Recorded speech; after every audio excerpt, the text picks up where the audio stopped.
the hardest thing with these boats is you can't relate this boat to an RYA Yachtmaster scheme. It physically doesn't work. If you try and use this boat like you would a Beneteau 40, you would break the boat and break something, and you would be further away from getting back to the guy in the water, or girl in the water. So it's really a hard boat to get back to someone, and it's a very complicated thing to do. Like, the most likely time someone would actually go in the water is doing high speeds, so already you're going to be a long way away from the guy, and plus, the sails on the boat are huge, and sailing offshore we're 3 people on deck normally, so you can't do anything really with 3 guys on deck. There's one driving, there's one trimming the main, and there's one grinding, but you can't really go into a maneuver, so straight away you need to be get everyone on deck to actually do anything first. So basically the first thing is to, obviously we have men overboard buttons on the boat which can activate a GPS position.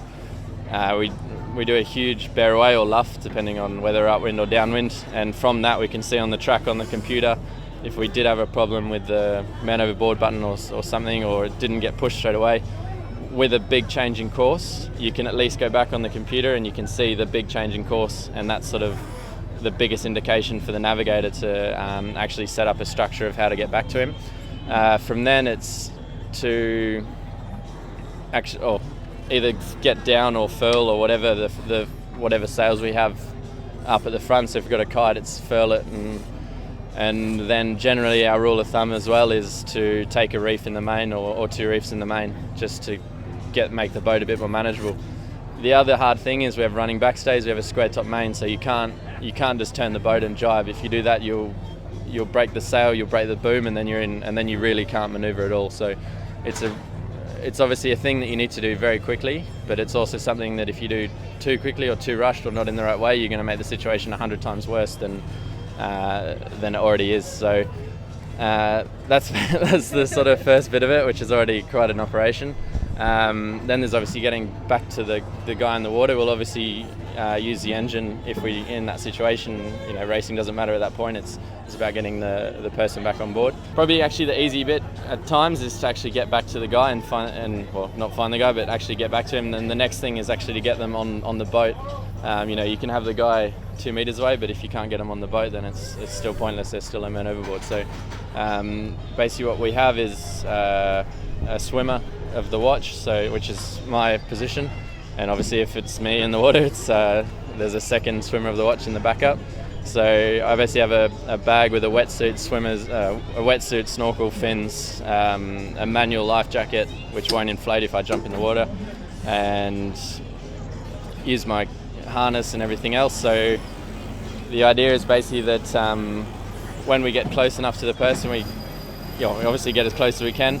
I jump in the water, obviously attached with a line, a floating line, and swim to the person in the water.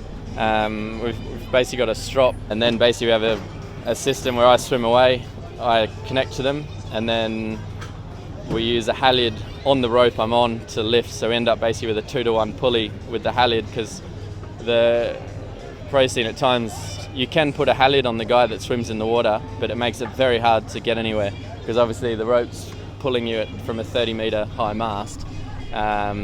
So you really can't maneuver if the boat's moving around. You've got no way to go, plus a halyard's going to run out of length quite quickly. So the most efficient thing we found is to have the rope that I can swim as far as I need to with it, and then basically I get pulled back to the boat and then lifted eventually with the halyard. Each leg basically take a different wetsuit. So obviously for light legs we have a light 2mm, 3mm summer wetsuit, and then for the south we've got a full, effectively diving bad boy with the hood built in, and I'm sure it'll still be horrendous, but at least it's sort of getting there.